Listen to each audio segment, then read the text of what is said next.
Reenquadrado de Berserk, volumes 4 a 7.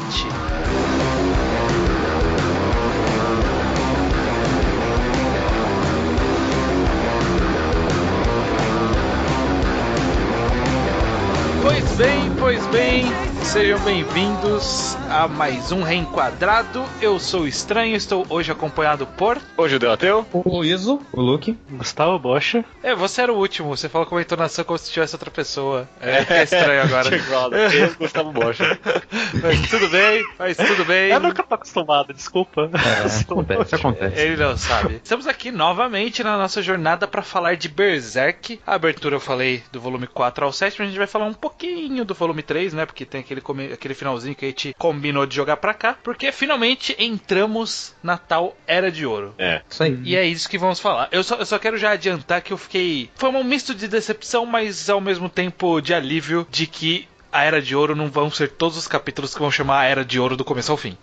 Eu posso falar que eu pensei justamente o contrário. Eu gosto dessas coisas. Quer dizer, eu não queria que fossem 8 volumes, sei lá, de os capítulos só chamados de Era de Ouro. Era de Ouro 49. Mas eu gosto quando tem uma sequência grande de capítulos com o mesmo título. Eu lembro de Claymore, eu sempre adorava. Tinha uns títulos estilosos. Eu não gosto. Acho picaretagem. Acho que quando o Togashi faz a picaretagem. Black Ele Lagoon demora me que eu amo decepciona. faz. Eu acho picaretagem. Tem muita gente boa que faz isso e é sempre picareta. Black Lagoon é tenso. Eu gosto. E Berserk tinha uns títulos maneiros. Eu fico triste quando começa a trocar todo capítulo ou a cada 2. Eu acho bom quando troca, porque aí quando a gente vê o índice no começo do volume, aí você vê, tipo, aqui tem uns 3 arcos de acontecimentos aqui, né? Porque tem uns 3 blocos de capítulos diferentes, por exemplo. Não, eu vou dar o crédito aqui aos nomeação de capítulos de Berserk, porque se você abre e lê o índice, você sabe o que acontece na porra do volume. Exatamente o que acontece. Mas eu acho que piorou quando os capítulos começaram a ter uns títulos mais genéricos. A gente vai descobrir isso agora. Vamos descobrir isso agora. No final do último programa, a gente terminou com algum capítulo aleatório ali do Guts chateadão, porque ele não conseguiu matar o Griffith novamente. E aí a gente tem um pulo pra trás que vai mostrar a infância. Inicialmente, então, vamos começar aqui, a infância do Guts, nascimento e a infância dele. O que vocês acham aí dessa origem do Guts, né? Porque aqui é a origem bem raiz, né? Dele bebê mesmo, do motivo dele usar uma espada grande, e tudo isso. Guts não vai ter um segundo flashback. Viu ele nascendo. Não tem muito antes disso, não.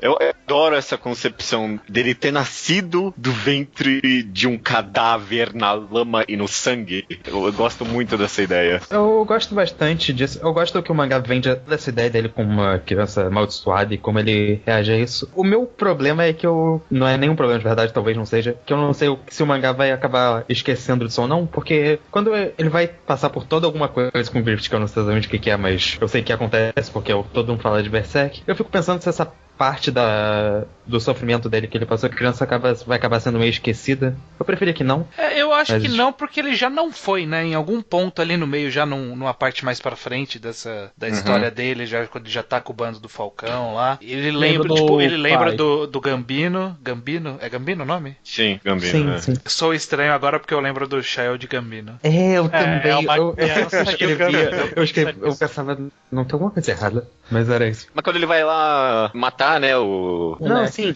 Tem coisas. É mais essa coisa da origem amaldiçoada dele mesmo que eu acho que é interessante. Eu não queria que isso fosse perdido. Porque o que eu acho interessante é que, assim, ele não é amaldiçoado de verdade. Bom, pode ser que pode julgar que ele seja por tudo que possivelmente vai acontecer com ele. Mas é só uma coisa de superstição mesmo do bando, né? Tipo, nasceu de uma pessoa morta, nasceu na lama, com certeza é uma pessoa amaldiçoada e que tá aqui pra trazer desgraça, etc. Então, tipo, sim, é interessante ele lembrar disso. Ele lembrar disso como meio que um estigma que ele carregou pra vida, sabe?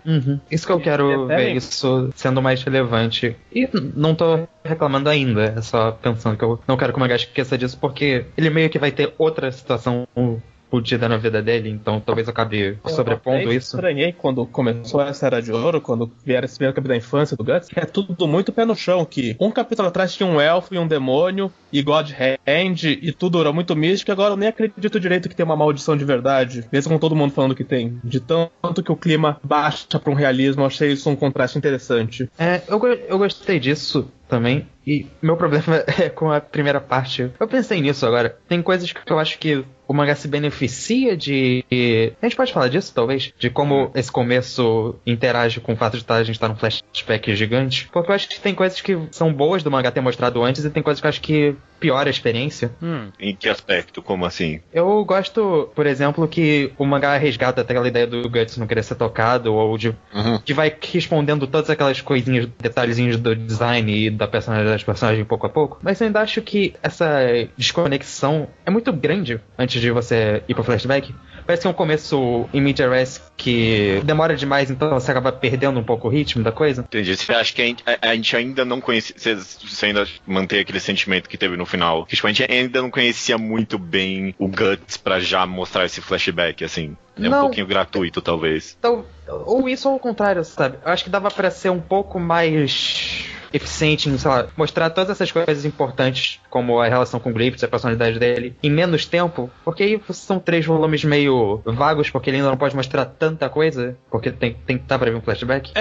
Eu entendo seu ponto, que, assim, obviamente fica claro que o autor, ele não pensava que a história precisava de um flashback desse tamanho, como vai ter provavelmente, né, porque já foi 4 volumes e vai ser muito mais, imagino. E aí fica um pouco estranho a proporção do... O momento que a gente viu do presente, ele, tipo, não é nada em comparação com o resto da história.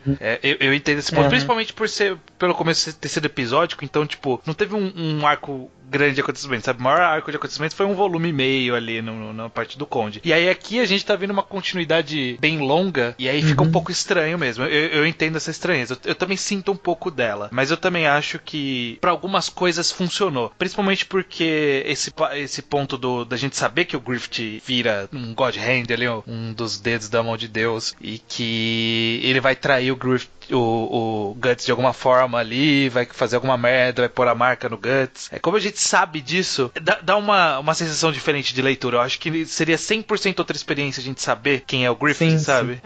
É isso que eu tô falando. Eu acho que ou é muito grande ou é muito pequeno, sabe? Do jeito que tá. Eu divido um pouco da sua crítica, assim, Luke. E por isso que todo mundo que vem de Berserk vem com esse viés aí dos primeiros 3 volumes mesmo, que é meio bizarro, sim, no final das contas. Eu acho que nem quando ele começou esse flashback, ele imaginou que é tão longe quanto vai, sabe? Então eu concordo. Mas pra mim é algo menor, assim. Sim, eu acho que... aceito. E aí, principalmente daqui pra frente, meio que até some isso, você quase esquece que teve esses 3 primeiros. O que me lembrou isso em específico é que eu lembro que eu fiz uma reclamação da construção de mundo de Berserk no começo, que parecia todo meio vago, eu não entendia muito bem. Eu acho que agora tá explicado justamente por causa do que o Iso falou, que tem essa troca para realismo. Eu acho que a gente tá vendo a construção do mundo ficar mais fantasioso, pelo que eu entendi. Então acho que faz sentido, mas ao mesmo tempo isso acaba atrapalhando o começo, porque ele não podia explicar muito bem o mundo ainda. Esses 3 primeiros volumes, eles ficam piores quanto mais a história anda um pouquinho, sabe? Não piores, mas a presença deles é um pouquinho mais conexa. Apesar de eu achar necessário, que nem o próprio Estranho falou aí. A gente ter esse conhecimento torna todo esse começo muito mais vivo. Eu gosto de alguns detalhes. Eu gosto de ter um pouco do Guts recente pra você ter essa comparação. Eu podia ter tido mais o Guts recente pra não soar que o flashback veio cedo demais. Que pra mim dá a impressão mais que ele veio cedo demais do que os 3 foram desnecessários. Eu diria mais nisso mesmo. É porque eu penso que também poderia ser, sei lá, eu tô lembrando de Vinland Saga, que talvez não seja uma comparação muito justa, porque o flashback é 1 volume, mas você só tem um comecinho do mangá pra estabelecer um pouco o contexto e depois você já troca rapidinho pra explicar o que levou àquela situação. Só que essa explicação aqui, ela foi muito mais longa. Mas algo do tipo, sabe? Sim, eu entendo. É um pouco até desnecessária a parte dessa explicação. Acho que dá pra tirar 1 volume daí. Eu acho, inclusive, que aí a gente entrando nesse flashback, ficou bem aparente pra mim ao longo desses volumes que até a forma dele avançar a história é bem diferente, porque ele tá numa construção a longo prazo real, sabe? Ele tá... A longo prazíssimo, né? O cara realmente começou a pensar à frente aqui. Então, ele mudou a forma dele levar a história, sabe? sabe? Tipo, não é aquela coisa que precisa de pouca explicação, vai aqui e acontece logo, sabe? Não, ele precisa ter uma sequência cronológica até ele chegar no Grift. Então, pra isso a gente tem que passar pela infância, tem que passar pelo Gambino, tem que passar pelo estupro aí do Guts, e tem que passar por várias coisas ali, passo a passo, até chegar onde, sei lá, onde a gente vai chegar ainda. Eu gosto de várias coisas desse começo. Eu gosto especialmente da reta final, que é com o Guts olhando pra lua e tudo mais, ou matando aqueles lobos meio que por instinto. Mas eu acho que até chegar no encontro com o Griffith, essas coisas são meio, não sei, burocráticas. As cenas dramáticas não me convenceram muito por si só. Eu acho elas importantes pra construção geral da história, mas não pareceu tão bem executado. Eu achei que ele, acabando o flashback dele, né, indo pra segunda parte do flashback no geral, né, eu achei que ele encontrou o Griffith bem rápido, é logo em seguida. Não, sim, é rápido. E pra mim, o momento de melhora de verdade vai ser que não é bem o começo da Golden Age. É quando ele encontra o Griffith. Mas eu não acho tão burocrático esse começo, não. Bom, pelo menos essa parte dele criança, eu também não acho burocrática, não. Achei interessantíssimo, inclusive. Eu gostei do Gambino, eu gostei dele aprendendo a usar a espadona, as primeiras batalhas, gostei de tudo isso. Eu acho interessante como acontecimentos, é mais a narrativa mesmo, que a cena parece muito... A cena do estupro dele... Não a cena do estupro. A cena que ele mata o Gambino. Eu gosto muito do que acontece, mas eu não gosto muito de como é mostrado. Não acho que é dramatizado bem bastante. E eu acho que ele vai melhorando muito futuramente com isso. Eu acho que eu concordo, e eu concordo especialmente quando eu vejo as batalhas a cavalos nesse mangá, que puta merda, toda batalha a cavalo com um soldado de capacete é a mesma coisa. Nossa, isso é verdade. Eu não consigo reconhecer o que tá acontecendo, é impressionante. As batalhas de cavalo são chatíssimas, isso eu concordo. Eu fico só esperando, eu quero que eles vão descer do cavalo e lutar de verdade. De ação, mas essa em especial, nossa, não é, ele não faz nada muito interessante, não. Mas o que vocês acharam do personagem do Gambino aí, do cara que pegou ele pra criar? No final ele se revela como alguém que sempre odiou o Guts, né? Ele faz essa visão meio que de o pai meio durão, mas na verdade não, era o pai que odiava mesmo a criança. Eu acho até mais complexo que isso, eu diria. Ele tinha algum nível de apreço e carinho pela criança ali, né? Foi lá, deu o remédio depois que ele mesmo machucou ele, né? Definitivamente é uma relação bem abusiva, mas depois que ele foi ferido e perdeu a perna, ele meio que caiu no alcoolismo ali, e obviamente ele foi matar o Guts, ele foi lá matar a criança em estado alcoólico, né? Então, eu acho que nem isso o mangá coloca tão simplesmente como ele odiava ele, mas ele simplesmente caiu num estado de vida.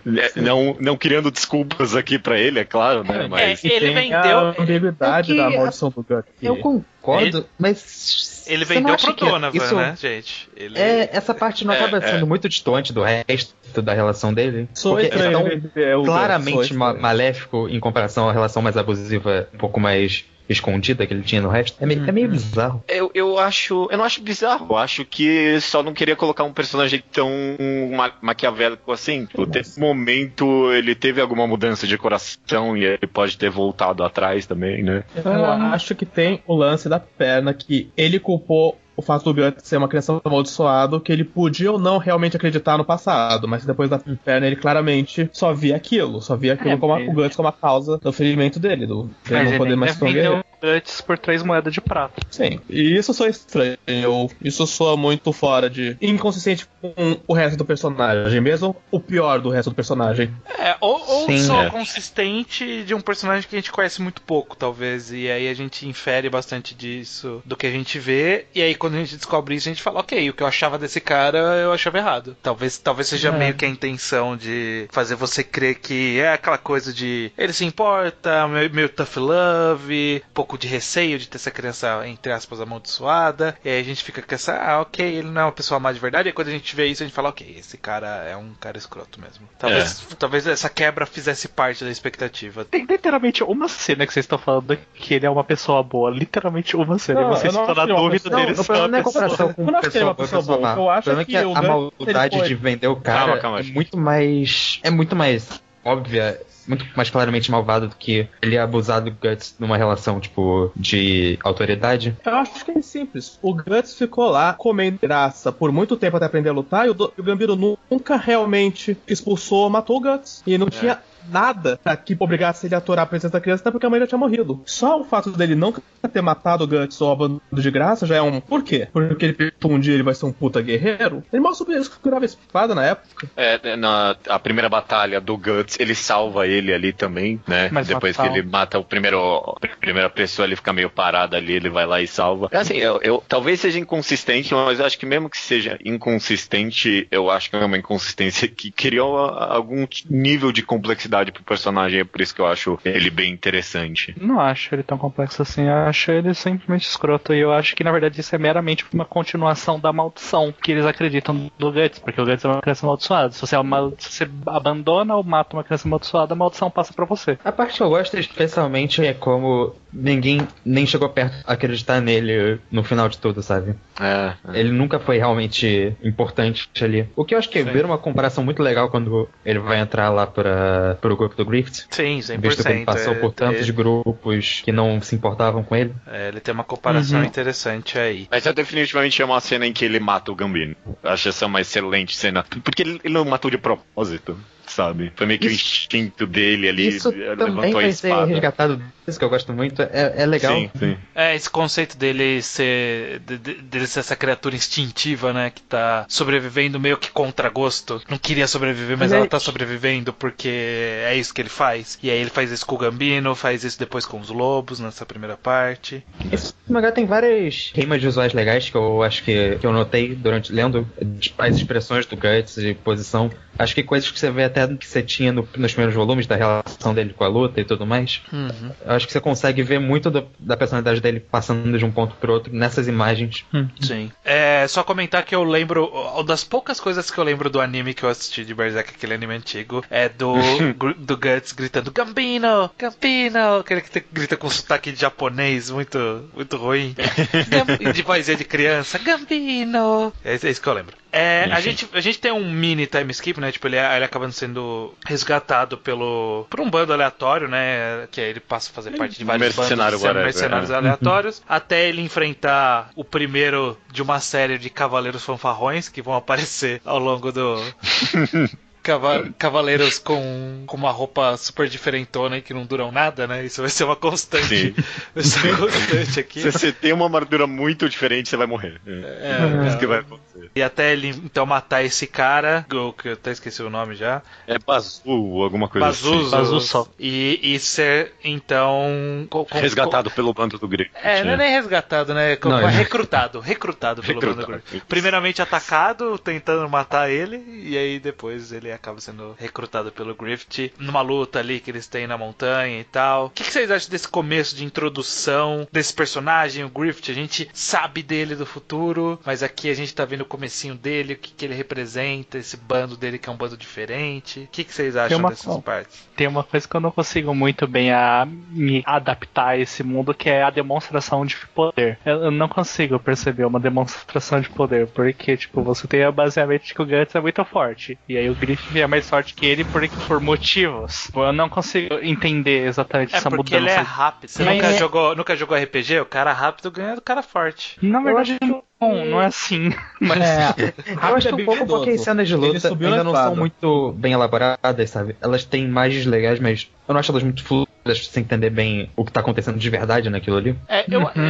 A minha percepção é que ele passa a ideia geral do que precisa entender e acaba sendo que a nível de poder, né, a escala de poder dos personagens é meio que dado pelo resultado das batalhas, sabe?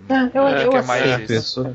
Eu comprei também, eu compro bastante essa ideia. Eu citei muito na batalha do Griffith com o Guts, que o Guts era mais bruto, mas o Griffith ele era mais habilidoso. Ele fazia. Ele montou em cima da espada, o que foi bom pra caralho. Mas eu não faz o mínimo sentido.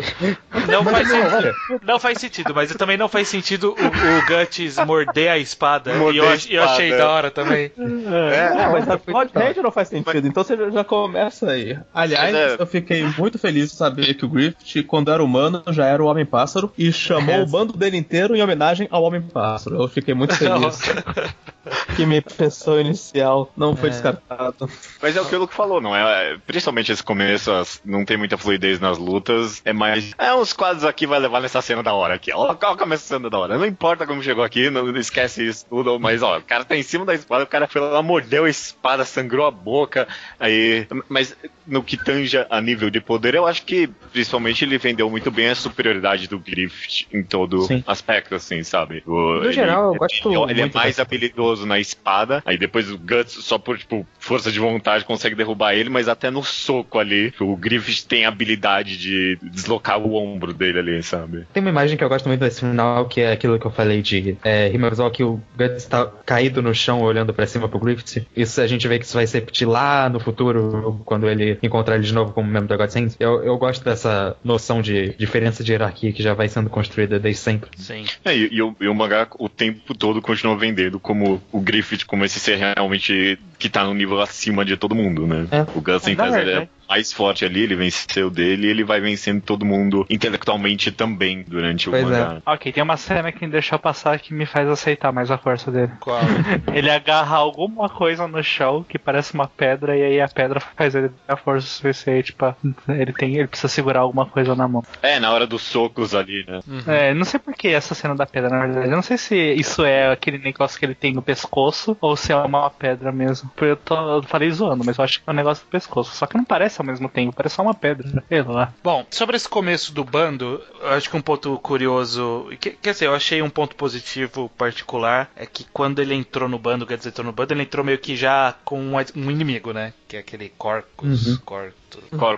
Corcus. E eu fiquei com muito receio de se tornar aquela relação bem clichê de tipo, o cara vai estar tentando matar ele o tempo todo e é isso. E no final não, sabe? Só foi ali no comecinho e eles só não se gostam e seguem a vida, sabe? Eles estão no mesmo bando, não precisam interagir, eles têm núcleos de amigos diferentes, segue a vida. E também não foi só o Guts entrar no bando que todo mundo, beleza, quem... Né? Eu gosto você vai vendo a coisa passando, né? Ele tem que salvar os caras numa primeira batalha e depois, 2 anos depois, ele começa a ficar cada vez mais querido lá. E também ele tem que tomar adesão própria, né? Ele fala, não, ok, por enquanto eu vou aceitar isso daqui, eu vou estar com vocês. Eu gosto. Também a gente introduzido a casca também, né? Nesse... Sim, grande casca. Sim, eu acho mais interessante a gente segurar as conversas sobre a casca pra parte que vai falar bem mais dela, né? Porque aí a gente já trata ela como um todo. Pra esse começo aqui, antes desse mini time skip, né, de ele se estabelecer, vocês têm alguma coisa que vocês querem comentar? Porque aí a gente começa a entrar no Game of Thrones ali. Antes tem uma batalha, né, primeiro tem o Nosferatu, depois o Game of Thrones. Até o Nosferatu ali, vocês têm algum ponto que vocês acham digno de nota? Eu acho um ponto estranho, que pouco antes do Nosferatu é quando os capítulos começam a ser numerados. E eu não tenho a menor ideia de por que o autor resolveu fazer isso. Eu já não sei também. Acabou o capítulo Golden Age, começa o capítulo 1. Como assim 1? De tudo que eu olhei até agora foi 4 volumes. Eu gosto de toda a atmosfera. O mangá muda muito a atmosfera quando o Guts entra no bando. Eu gosto disso. Você vê ele num contexto totalmente diferente. Você vê até que as expressões dele começam a ficar um pouco mais cômicasinhas, sabe? Ele começa a ter aquelas faltas de paciência e tudo mais, mas de uma maneira mais humorística. Sim. Sabe? Tipo, que merda estão fazendo aqui? Eu gosto como isso é bem... Essa transição é bem incrível, porque é bem complicado, né? Porque a gente tá saindo de uma situação pesada, né? Que ele perdeu o pai vendeu ele, estuprado, tudo, Como que a gente vai fazer crer que ele vai encontrar amigos, né? Pessoas que ele vai confiar de verdade. E eu consigo sentir nesse período de transição os personagens se apresentando, como eles se interagem, como a personalidade dos personagens do bando, né? Dos membros do bando transparece através do como eles querem fazer o Guts também participar. Como tem gente que desde o começo já puxou amizade com o Guts, ou gente que só depois que ele salvou eles, que ficou amigo, sabe? Eu gosto como... É uma transição bem clara, assim, e eu consigo... Eu leio e falo, ok, eu entendo ele chegar nesse ponto que ele vai brincar de jogar água no Griffith, sabe? Inclusive, essa é a melhor cena do mangá. Nossa, eu adorei isso. quando você vê os dois brincando de jogar água no outro, e o Guts entra de fada brigadeira porque ele é o último e quer devolver. Ele não quer perder nem nesse joguinho aí. É um ótimo momento de representar que ele mudou. Aliás, tem um quadrinho que ele tá com o cabelo molhado e tá pra baixo. Eu acho esse quadrinho tão incrível. Você vê o Guts com o cabelo cabelo diferente. Ele parece uma pessoa tão mais, tipo, amigável. E eu adoro que nessa cena, eu adoro o jeito com que o Griffith de fato é mostrado nesse começo, assim, sabe? Porque ele é vendido como essa pessoa superior, mas misteriosa ao mesmo tempo. É até um pouquinho expositivo demais, que eles vivem repetindo, pô, ele é de um jeito assim uma hora e depois ele tem um sorriso de uma criança e tal. Mas acho que mesmo com essa exposição excessiva é interessante. Isso é melhor se a gente já não soubesse que ele é um puta demônio. Eu acho que a exposição mas isso só faz isso melhor. Não acho. Então, eu tenho uma coisa que eu não sei o que pensar direito. Porque eu não sei como é que eu leria esse mangá se eu tivesse toda a informação que tivesse o Griffith fosse dos 3 volumes. Porque eu não consigo evitar o fato que eu sei por osmose de internet que ele é um filho da puta e que vai acontecer algo muito sério. A gente sabe porque ele já é um... já apresentou como vilão. A gente sabe que vai acontecer algo. Mas sabe, quando você sabe muito mais do que o mangá te disse até aquele momento. Não precisa. O cara já te apresentou como um dos 5 demônios escrotos da porra toda. Não precisa mais do que isso. Mas tipo, eu entendo o ponto do Luke, que pelo menos só pelo mangá a gente não sabe. Sei lá, alguma merda aconteceu, mas, tipo, a osmose da cultura em geral fala que ele fez alguma coisa muito cagada pra ele chegar nesse ponto. Eu não tenho nenhum conhecimento do que o Griffith fez, exceto pelo fato de que eu sei que ele é um escroto pela internet afora, e isso é tudo que eu sei do mangá também. Eu sei que ele virou o God Hand sacrificando o Guts. Isso não é legal, porque o Guts é o protagonista que eu tô acompanhando, eu tô do lado do Guts. Não mas é que você tem muito mais informação do que o mangá te dá. Isso é inevitável. Mas não consegue esquecer disso. Eu acho que independente de você ter informação a mais ou não, o mangá ele deu informação suficiente pra você saber disso. E a gente, independente de a gente saber da internet ou pelo próprio mangá, a gente sabia que ele vai se tornar alguém que é um vilão. Sim, claro. Um vilão a ser enfrentado. E eu acho que só disso torna bem interessante essa apresentação no começo, porque você fica naquela... Esse cara... Ele não parece mal, sabe? Principalmente mais pra frente, né? Ele não parece uma pessoa ruim, né? Uma pessoa ativamente maléfica. Mas a gente sabe que vai acontecer alguma coisa. Ele foi lá e salvou o Guts, né? Salvou. E o Guts até foi lá, tipo... Porque ele foi lá me salvar, não é nem um pouco racional isso, né?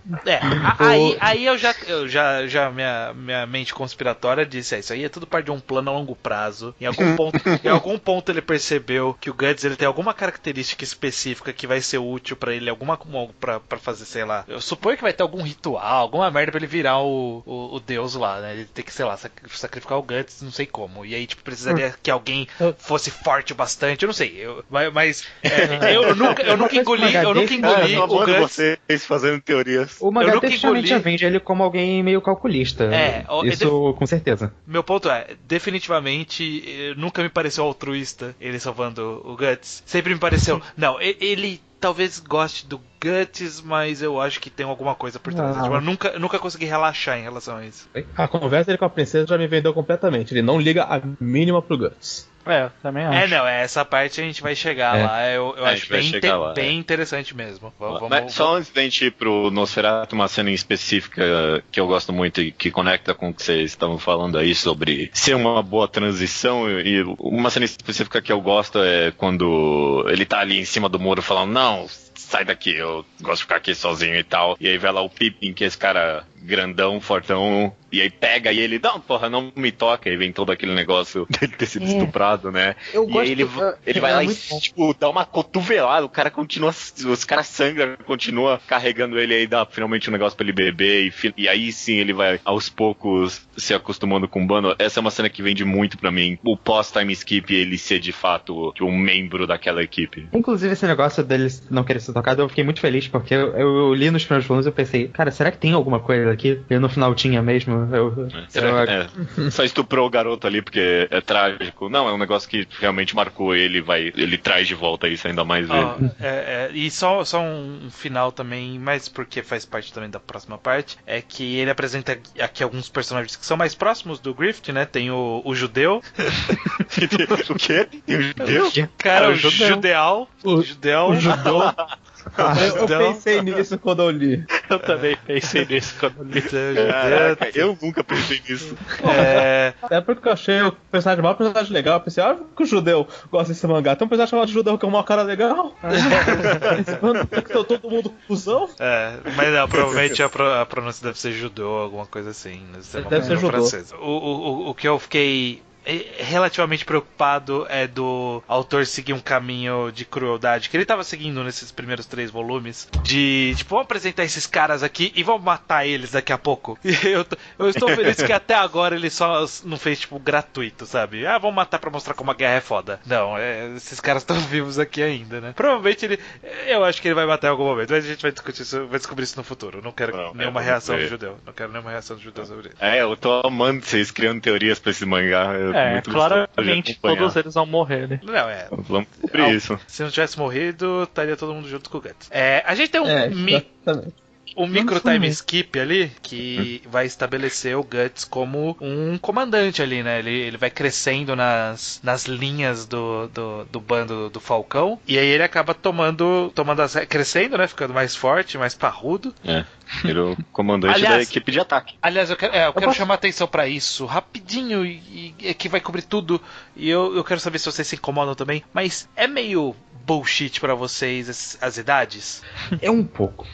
Porque em algum ponto ele fala, o Guts, ele é quase a mesma idade do Griffith. Fala que eles são meio próximos de idade, os dois são novos. E aí em algum ponto... O Griffith não envelhece, eu já entendi. O Griffith não envelhece, o Guts do nada ele dá uma espichada, e aí quando a gente vê o flashback da Casca, ela é uma criança e o Griffith é um cara já, tipo, 18 anos... É muito estranho, tipo, não faz sentido. Mas que ele já é um demônio. Não sei, é meio estranho isso. Bom, a idade do Griffith é bem etérea, né? Mas acho que até isso faz parte meio que dessa androgenia dele e tudo dessa mais. mística dele faz sentido um pouco.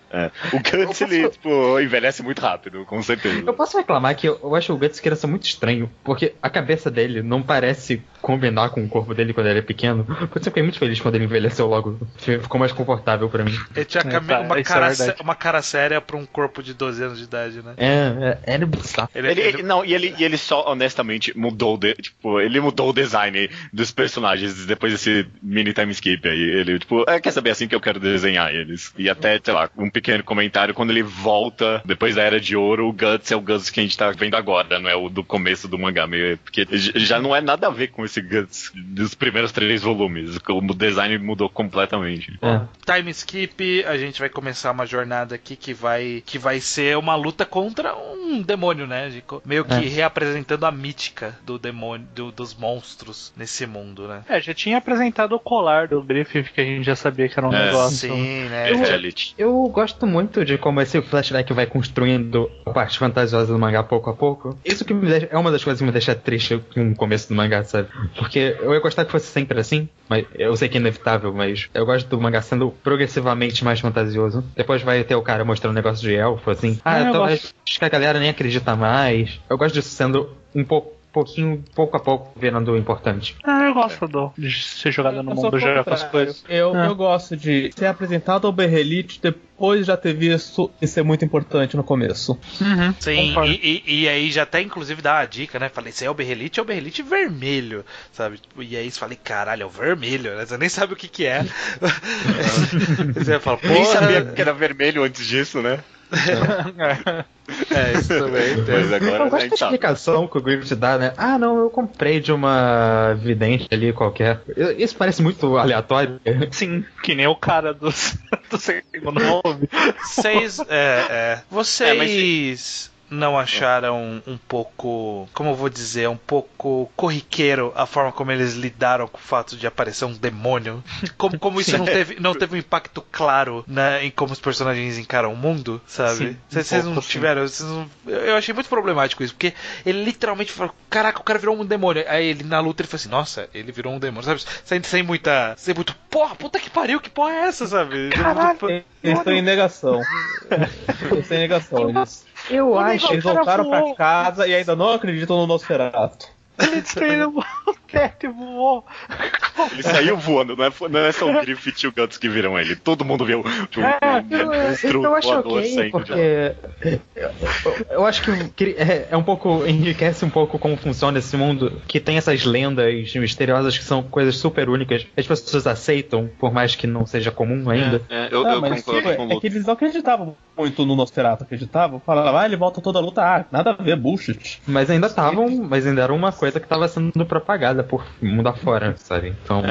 Daí também tem o próprio Nosferatu falou que é a primeira vez em 200 anos que eu me transformo, uma coisa assim. Então, ele não era visto por um bom tempo mesmo, né? Tinha que ter pego de surpresa. Aí o Nosferatu existe. Ok. Eu acho que no que tipo, a maioria dos personagens deles, não, mas no que tange ao Guts, esse encontro com o Nosferatu é trazido vez e vez de novo. Eu acho que sim, modifica o fato, o jeito com que ele vê o mundo, sim. Mas eu acho que é menos pelo. Eu acho que é menos pelo Nosferatu e mais pelo que ele fala. Sim. É bom. Ele canta essa bola, o Griffith vai te foder. Não, também tem a coisa de ser um adversário que o Guts nunca não conseguiu passar perto, ele fica afetado por isso. Também. Eu gosto, inclusive, puxando esse negócio de meio que callback, né? Callback do futuro. Eu acho que aqui nessa luta tem 2 pontos, que o primeiro é a própria luta, que é bem diferente de você ver como o Griffith é lutando contra um demônio nos primeiros 3 volumes e como ele é agora, né? Porque pra ele é uma pessoa normal ali, né? Não tem... ele foi preparado pra lutar contra um ser forte, normal. E aí descobre que é um demônio, ele não tá preparado pra enfrentar um demônio. Eu acho isso interessante a gente ver depois how far he comes, sabe? Até onde ele vai.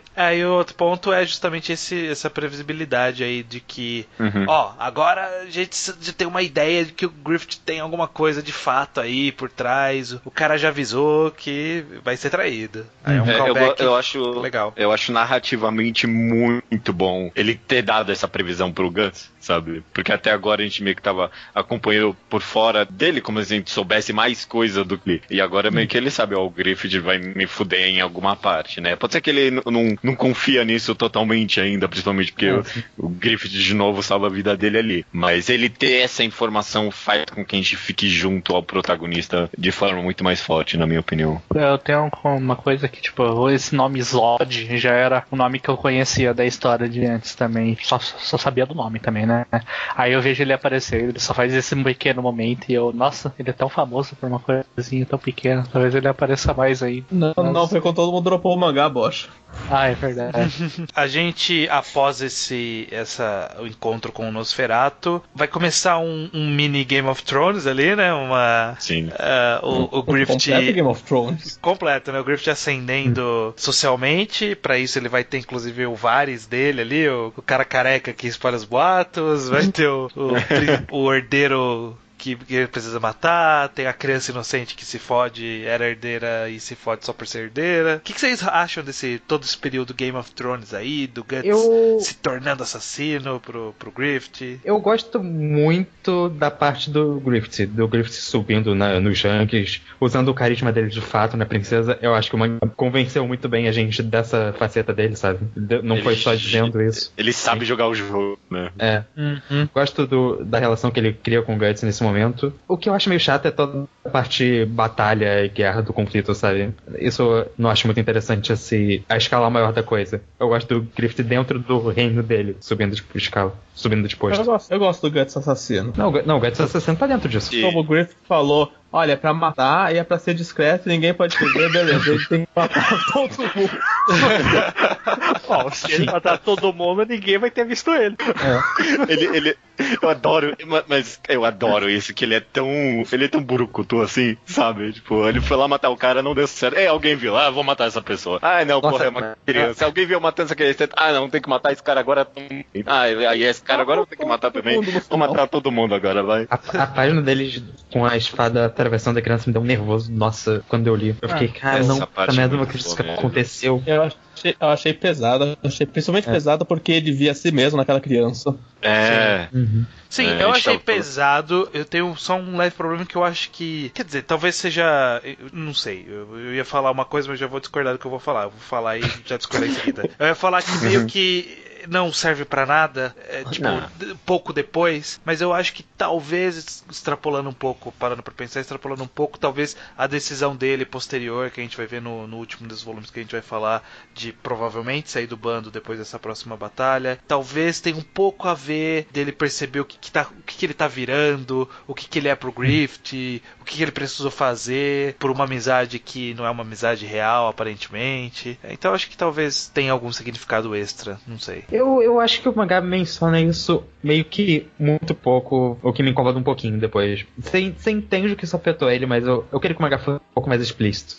Sim. Porque não afetou tanto assim, no fim das contas. Já que o Estranho tocou no ponto quando ele passa pro Griffith, cena dele na escada, acho que é uma das melhores cenas do mangá até agora. Qual da escada? Ele na escada ouvindo o Griffith falar não. o conceito do Griffith de amigo. E como ele obviamente não se encaixa nesse conceito. Sim. Eu adoro isso. Essa cena da escada. Você É uma odeia, cena Bosch? muito boa. É muito boa. É uma cena muito boa e muito não crível. Por quê? Eu tenho esse pequeno problema com essa cena, mas eu acho que entra na suspensão de descrença, que o Guts tá escutando tudo, tipo... Na escada, sem nenhuma coisa ao redor dele, completamente exposto, com a menina do lado dele, ninguém vê. Ele consegue escutar perfeitamente, mas a menina não consegue ver ele, né? Tudo bem. Ele Tava poderia de ter noite, construído gente. Tava uma de forma. noite. Mas, nossa, eu adoro toda a conversa, de fato. É uma parte muito boa do Griffith mesmo, sem ele explicando o ponto de vista dele, tudo. Ao mesmo tempo que ele fazendo a princesa se apaixonar por ele, sabe? É tudo muito bem executado. Sim. E eu gosto disso, porque na minha interpretação o Guts queria sair do bando meio que pra corresponder à expectativa do Griffith de amigo, sabe? Sim. Criar o jeito próprio dele pra poder ser um amigo do Griffith de verdade. Sim, eu consigo pensar que é meio que um misto ali de sentimentos, sabe? Ao mesmo tempo que é um pouco de decepção, né? Talvez ele não se... até um senso de inferioridade, né? A própria quadrinização deixa isso escancarado, né? Joga na nossa cara isso, sim. né? De que o sempre tá muito repetindo acima. esse conceito, eu gosto disso. Talvez seja isso com a mistura do fato de que ele meio que inconscientemente buscar uma aprovação do Griffith. Fica meio vago, que poderia ser meio decepção, meio busca de se igualar. Eu acho que tem uma rima bonita que a porrada metafórica que o Guts leva nessa cena é exatamente essa porrada que a Casca levou alguns anos antes, quando ela conheceu o Guts. E ela tava do lado dele, vendo o Guts sofrer exatamente a mesma decepção. A Casca tem uma própria decepção também, né? De ela achar que também estava próxima o bastante e descobrir que não estava nem um pouco perto. Nem um pouco. Inclusive é muito legal, porque você vê em vários momentos durante esses volumes a Casca meio que olhando pensativa pra tudo que tá acontecendo, pro Griffith agindo. Tem uns quadrinhos dela distante, vendo as coisas acontecerem. E depois você entende que aconteceu alguma coisa com ela nesse meio tempo, que ela conta um flashback, que ela mudou o ponto de vista dela em relação ao Griffith, vendo ele explicar tudo, vendo ele fazendo aquilo pelo sonho dele e tudo mais. Sim. E não só isso, como o próprio Guts, a presença dele mudando como ela mesma vê o Griffith, incluindo isso. né? Sim. Todo o flashback dela, você meio que já via isso acontecendo nos detalhes na personalidade dela. Ela não é plana no final das contas, sabe? Tipo, a presença do Guts, o que tá acontecendo agora no mangá, tá assim modificando ela também, né? E eu acho que isso queria martelar mais que essa cena, o quão é bem estruturada essa cena dessa conversa do Griffith com a princesa, e o Guts tá ouvindo e tudo mais, porque ela cumpre muitos papéis pra história e todos eles são ao mesmo tempo distintos, interligados e todos relevantes pra história, sabe? O Guts ter essa percepção de querer mudar dali pra frente, a Casca tendo também, né, também tem alguma reação a partir disso, representa a ascensão e a conquista do Griffith em cima da princesa, e também representa uma forma da gente enxergar melhor quem é o Griffith, porque esse próprio discurso dele sobre o sonho começa a fazer algum sentido, o que provavelmente vai acontecer, sabe? Começa a tomar forma, você fala assim, ok, eu consigo enxergar esse cara que coloca o sonho dele tão acima de tudo, eu consigo ver ele traindo todo mundo pelo sonho dele, sabe? Até porque ele fala um negócio que, tipo, as pessoas que estão me seguindo já estavam preparadas, eu não tô me sentindo culpado se elas morressem nem nada do tipo. Então, isso já ajuda você a ter uma noção de como ele funciona. Já planta. E eu adoro só também, é excelente como acaba humanizando o personagem, sabe? Sim. Uma das primeiras vezes que a gente tem ele, de fato, demonstrando alguma coisa interna dele. E é tão bom porque logo após dele meio que terminar e chavecar lá a menina, o pessoal começa a gritar lá que o cara morreu, e aí tem esse olhar maléfico dele, de tipo, tudo de acordo com o planejado. Ele humaniza ele, mas ele não deixa cair a bola dele ser esse cara meio sinistro, né? Tem uma coisa interessante nessa parte que você para pra pensar, ele sorri mais mesmo quando ele descobre que o filho foi morto. E momentos antes ele fala que ele sempre planejou planeja as coisas levando em consideração quanto Guts é uma pessoa instável. Então, sim. O mangá ele tem um trabalho bem constante de fazer a gente ficar desconfiado que tudo é um plano muito longo, muitos passos à frente do Griffith, sabe? Desde o fato de quando ele toma a flechada, o cara fala: por que ele me encarou, sabe? Você fica no ar, né? Naquele ponto ele já tinha percebido tudo, e aí depois o cara fofoqueiro também tá indo embora no corredor, lá o Vares da história, ele tá indo embora no corredor, ele olha pra trás, tá o Griffith lá na puta que pariu olhando pra ele da sombra, sabe? Eles falam: será que o Griffith sabe de tudo? Como que ele sabe? É bem interessante como o mangá faz a gente acreditar que é possível que ele tá planejando essa porra toda mesmo. O Griffith é tão forçado, sabe? Não é tipo, você cair, seu plano tava dentro do meu plano que caiu no meu plano, sabe? Não é Death Note isso aqui, sabe? São uns negócios que faz sentido, que nem foi pura sorte e que ele se salvou da flechada no final das contas, né? Tipo, ou destino. Ou talvez, ou seja, um negócio que ele tava usando. Mas tipo, não foi. O meu ponto é, não tava no plano dele, ele ser salvo, né? Tipo, sim. Eu acho que ele não tá, tipo, com tudo minuciosamente planejado, mas ele tá sabendo usar tudo que acontece, sabe? O que é um pouco mais interessante. Ele é calculista, ele sabe como usar cada elemento. Bom, a gente, após isso, vai entrar então na última, provavelmente última grande campanha do Guts pelo bando, que vai envolver também uma boa parte aí com a casca, né? Eles têm que... E muita página de lutas de cavalo aqui, nossa. Muitas lutas de cavalo, alguns caras com armaduras absurdas aí, né? O cara com, sei lá, armadura de lampreia, sabe? Quem usa armadura de... armadura de peixe com lanterna na cabeça, sabe? Quem usa uma armadura disso? Teve esse cara, puta que pariu. Eu achei que era um peixe mesmo no primeiro momento que ele apareceu. Tipo, nossa, é um peixe lutando. Eu não tava ligando as armaduras, mas a do peixe com a lanterna me deixou puto, o caralho.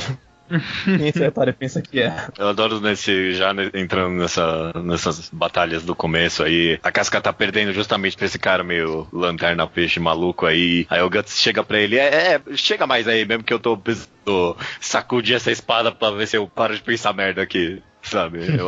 Eu adoro que ele reconhece dentro de si que ele só entra na luta pra parar de pensar as coisas. E isso ainda mais pra frente vai ser resgatado quando ele tá lutando contra os 100 caras ali. Ele vai falando sobre como eventualmente ele só escuta a própria batida do coração e tal. Eu acho isso excelente, meio que o personagem se entendendo. Eu acho isso muito bom. E finalmente então vamos falar de casca aqui, né? Porque o Iso tinha soltado lá no começo que ele tinha achado interessante. O que você acha de mais interessante aqui nessa construção que a gente tem da casca, Iso? Eu gostei principalmente da relação dela com Guts, sabe? Que, vou ser sincero, ela é clichê pra caralho, mas eu achei que foi um clichê bem feito, de como... Ela era uma tropa boa.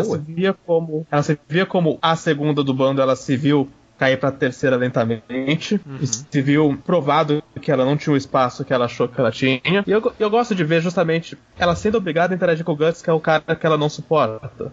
Sim. Eu gosto, isso que você falou do Guts, eu entendo que a participação do Guts justamente nela, o que mais afetou ela, que ela tem toda essa questão de que ela quer se provar tão boa quanto os homens, né? Tem toda essa questão dela ser a única mulher do bando, e meio que a presença do Guts empurra ela pro papel de mulher de volta, e ela odeia isso, sabe? Sim, isso é muito bom. Esse que é meu problema dela com ele, né? Ele empurra ela pro papel feminino com uma certa frequência. Ele forçou o Griffith a ver ela como mulher, de certa forma. Porque o Griffith fala pra ela: você tem que cuidar dele porque é o papel da mulher cuidar do homem. Eu posso falar, o mangá não... Acho que o mangá não tem um ponto de vista muito negativo com ela, mas eu ainda acho meio frustrante como ele lida com ela, porque ele insiste demais nessa coisa dela ser uma mulher e criar essa comparação. Eu acho que é um pouco frustrante mesmo, que o mangá vai estar sempre colocando ela como ser a guria do bando. Até porque coloca até algumas coisas como ela não ter lutado do jeito porque ela tá menstruada. Me incomoda. Essa parte me incomoda um pouco. É um pouco não, até diria meio...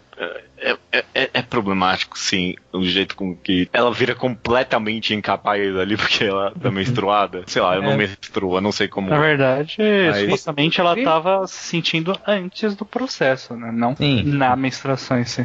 Deve ser tipo... É que isso é só, tipo, o pior momento de um mangá sempre colocando ela como a coisa...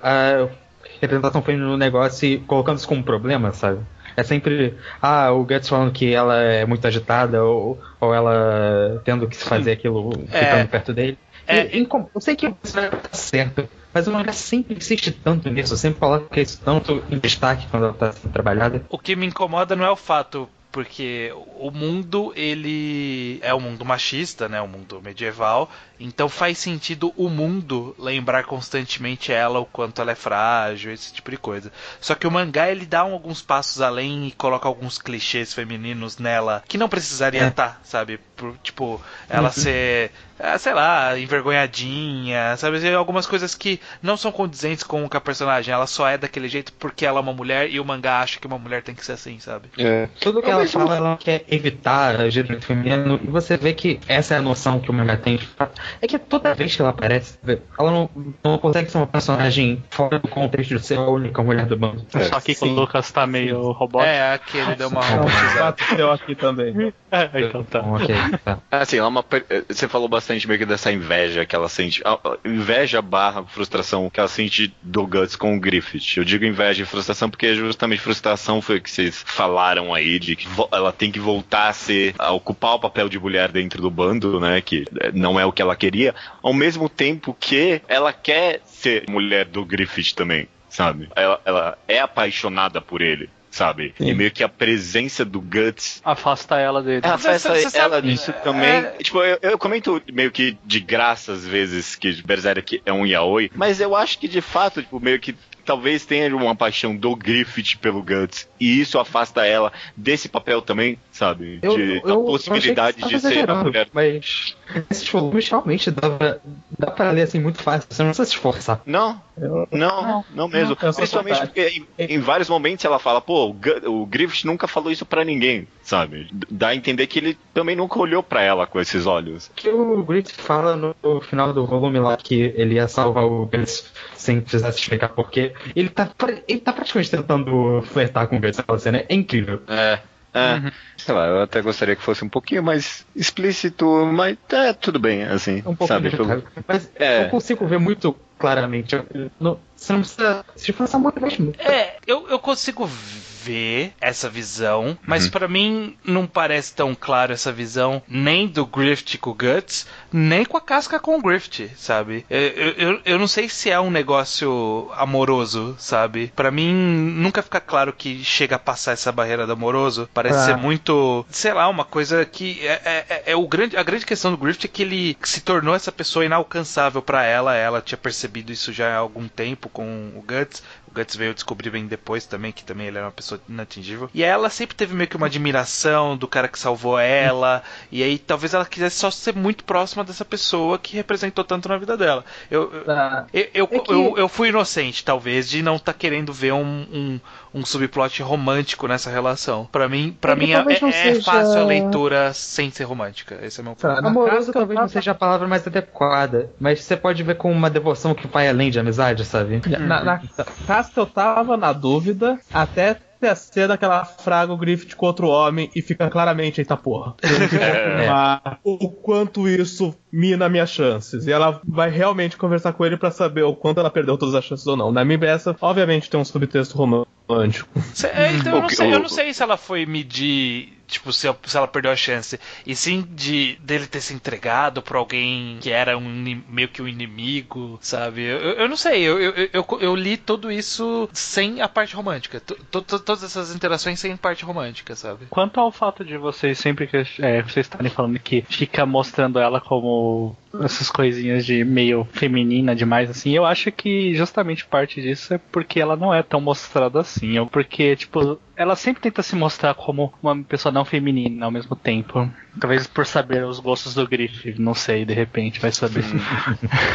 Porque ela aparece com o maior cabelo possível que a gente já viu nessa história, tirando do Griffith. E ela deixa sempre curtinho. Então, ela não querer que o Guts veja o corpo dela também é uma forma dela não querer ficar mostrando que a mulher é só pra mim. Sim. Eu acho interessante isso justamente porque não acho ruim dessa parte dela. Isso que eu quero dizer.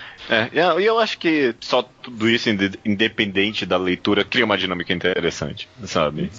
Entre esses três personagens e, afinal, qual é a deles, qual é a relação entre eles. E de fato, que qual for a leitura, a presença do Guts fode completamente, sabe, com a vida da Casca nesse mangá. E é por isso que é realmente tão interessante. É quase catártico ver os dois interagindo por tanto tempo de verdade, finalmente, sim, colocando tudo que eles têm um pro outro, toda a relação que eles tinham. Né? Conversando, tipo, os caras, foram anos e anos dessa rixa aí um pouco escondida, quer dizer, não escondida, mas tipo, não sem explodir, e aí finalmente explodiu. E aí chega no ponto que eles não tem como mais escapar e eles precisam encarar isso, e aí rola essa meio camaradagem aí de guerreiros, e aí o Guts mata 100 caras só por isso, sabe?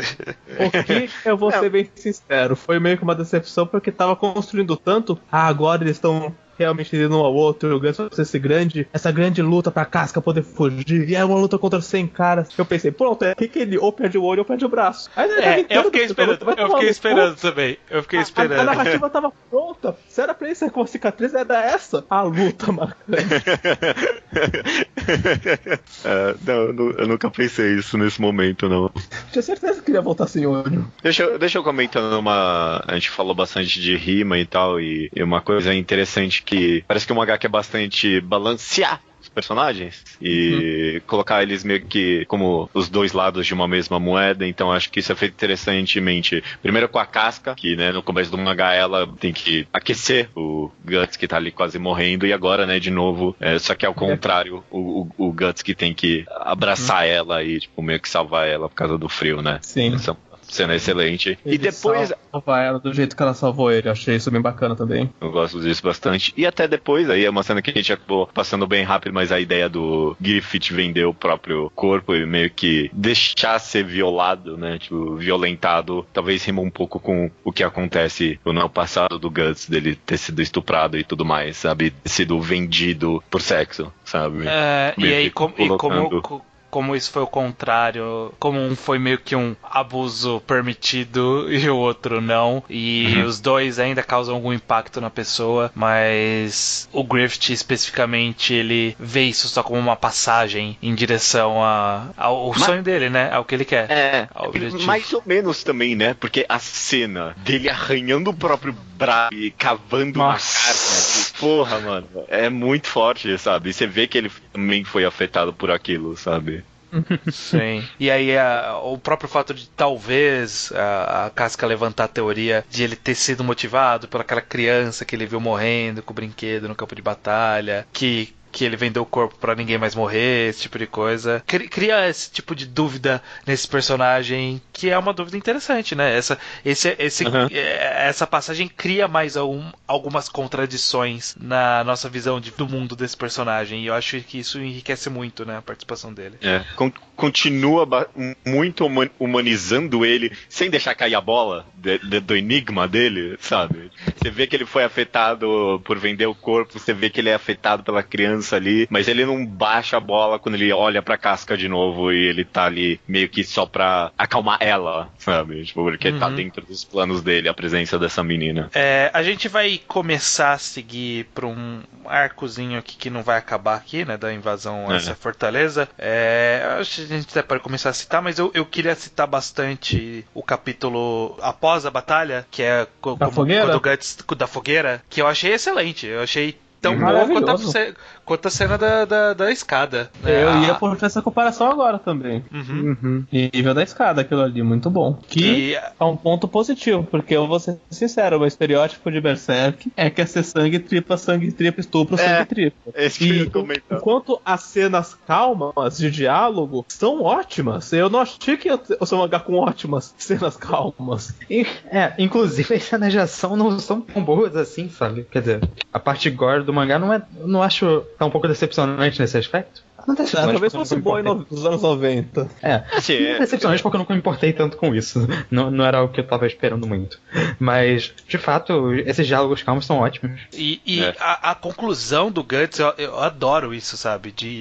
Dele olhando pra fogueira. Porque ele meio que, conhecendo melhor a casca, ele talvez tenha caído em si de... Pô, todo mundo tem alguma coisa por trás, sabe? Todo mundo tem uma história. E aí ele refletindo sobre como cada uma dessas pessoas é uma fogueira de esperança ali, de sonho, de esperar o sonho. E que ele se sente atraído por esse inferno que é o Griffith, né? Que ele é um fogo tão grande que ele atrai os outros. E meio que a conclusão dele disso de não sei se é aqui que eu quero continuar, se aqui é o meu destino, se aqui é o meu sonho. Eu acho que é um bom payoff da gente ter visto uma infância tão detalhada do Guts, porque a gente de fato vê o quanto ele nunca viveu um mundo em que pessoas tinham sonhos até conhecer o Griffith. Como a vida dele com o Gambino não é o tipo de vida que ele vê os companheiros na casca e no Griffith, e ele se sente meio que fora nessas horas. Não só isso, como ele vê cada uma daquelas luzes como uma chama, e todas as chamas são chamas que estão alimentando a fogueira que é o Griffith, sabe? E ele chega à conclusão que ele não quer alimentar o Griffith, né? Ele quer ser a própria chama pra ser amigo do Griffith, né? Pra poder estar ali do lado dele, não alimentando ele, mas pra ser um igual, né? Ele não quer ser inferior ao Griffith. No nível de ego, de amizade, de vários aspectos, né? Essa coisa dele lutar foi tão... O mangá explorou tanto isso que é muito bem feito quando ele mostra ele incomodado com isso de verdade, sabe? Quando ele tem essa reação a tudo que ele passou até agora. Ainda mais quando comparação com o Griffith falando do sonho dele e tudo mais. Tudo encaixa muito pra ele ter essa realização. São vários motivos pra ele falar o que acontecer talvez essa seja a minha última batalha por eles. Sim. Eu gosto bastante disso. Mas é engraçado como justamente eles comentam que Berserk é vendido como um mangá da violência e tal, e as melhores cenas são as pessoas estão conversando, né? Tipo, são os personagens se analisando e analisando uns aos outros. É sempre muito fascinante. A gente, a partir desse ponto, dessa fogueira, a gente vai entrar num arquinho que a gente não vai ver a conclusão aqui, que é dessa invasão a essa fortaleza, que eles têm que enfrentar esse Lex Luthor bombado aí. Inclusive, eu tenho que admitir que eu acho a parte da batalha meio sem graça. E eu quero fazer uma condição. Quando o cara que bateu na casca voltou pra zoar a casca, eu sei, puta merda, por que esse cara... Por que tu insistiu nesse otário? Isso é. Então, ficou... Esse arco... Eu sei que não mas ficou tipo com uma cara de estamos encerrando esse ciclo. Então, não uma cara, tipo, estamos encerrando o ciclo do que a gente tá falando. Porque tá combinando em tudo, sabe? O Griffith buscando o Griffith vai enfrentar o meio que o cara que traumatizou ele anos atrás. O Guts teve o arco de perceber meio que o destino dele, né? Eu quero sair daqui, não é meu lugar, não é aqui e tal. A Casca tá reenfrentando esse cara que enfrentou antes, sabe? Tá meio que começando a fechar as coisas, e eu sei que não vai ser, e é um pouco estranho isso, essa sensação de que tá finalizando algo que eu sei que não tá finalizando. Tá finalizando isso, aí a gente vai ter outros 4 volumes da treta virando treta de verdade. Vai ter algum momento que vai acabar essa, mas de fato provavelmente esse ciclo não vai demorar muito mais pra acabar, porque a gente tem que ver o que caralho o Griffith vai fazer. Eu imagino que vai começar outro ciclo, mas enfim, a gente tá só especulando aqui. O ponto é que eu tô um pouco cansado de... Esse cara, esse é o bichão, hein, doido? Pra todo cavaleiro que aparece. Esse cara é o bichão. Tipo, todo mundo que aparece, não, esse cara, esse é o bichão mesmo. A parte de guerra contra o reino da parte de Game of Thrones, esse negócio, é meio sem graça, porque eu não me importo muito com os outros. Eu não me importo muito com essa escala da coisa. Eu me importo com o Griffith e com o Guts. O mangá chega uma hora que é absurdo. Na luta contra o Sen ali, tipo, acho que tem umas 3 vezes que aparece um cara, não, esse cara aqui, ele tem a bola de ferro, não sei o que, e aí é sempre o Guts mata eles em um golpe. dele, né? É sempre isso. Agora, com esse cara Lex Luthor malucão, eu até que gosto da não é uma interação, mas da batalha dele com o Guts, porque finalmente apareceu um cara que o Guts tem que se esforçar um pouquinho pra vencer, sabe? E é interessante o callback com o necromante, né? Dele olhar e falar assim, ok, esse cara não é o necromante, então dá pra eu encarar ele. Isso é bom. E eu gosto principalmente mais pro finalzinho do volume ali, que ele tá encarando o Buscone é o nome dele, né? O Gus tá encarando esse Buscone aí e ele, porra, esse cara é forte mesmo. Mas aí ele lembra do Nosferatu, sabe? Tipo, esse negócio eu falei de comentar... necromante, né? Nosferatu, falei errado. Tá, eu não tava entendendo o que você tava falando. Ok, então é isso mesmo que eu gosto, sabe? Tipo, anteriormente eu falei que esse encontro com o Nosferatu vai mudar o Gus, e tipo, é isso que eu não lembrava que essa parte tava nesses volumes, mas realmente o desespero de encontrar o Nosferatu mudou ele consegue lutar contra esse cara. O Wilson comentou do negócio do cara ter voltado, o cara que a Casca enfrentou, mas eu percebi que eu gosto muito disso, eu gosto muito do personagem patético, admitindo que é patético, sabe? Pra todo mundo. É tão catártico ver isso, sabe? Ele implorando de joelhos assim que tem um... Mas aí ele deu um golpe depois, o implorar de joelhos era uma técnica. O autor ele investiu demais no gimmick desse personagem pra desperdiçar ele rápido. Desse gimmick a minha técnica secreta passada pela família 100 anos atrás, não sei o que. Ele insistiu muito nessa piada pra ele só jogar fora de uma hora pra outra. Mas aí terminou com a Casca falando, vai se fuder, não tem mais tempo pra isso não. É que a Casca parecia tão superior com ele, principalmente na revanche, só pensei, por que a Casca deixou esse cara terminar a frase? Só arranca a cabeça só. De uma vez. Esse cara não vale o tempo que tá gastando da Casca. Especial da revanche é legal. Ela flechada dele, assim. Ainda tá uma flechada dele e fala, não, eu não tenho tempo pra gastar com você. Você tá gastando tempo pra caralho aí, porra. Ele levou uma flecha dele. Agora, ainda mais porque vende que... ainda mais porque vende que é um plano meio desesperado, assim, tipo um plano meio que é totalmente planejado pelo Griffith, mas tipo é um plano que tá muito meio milimetricamente calculado, e aí ela fica embaçando que esse cara é muito irritante mesmo. Pois não fode o plano do Griffith, mulher.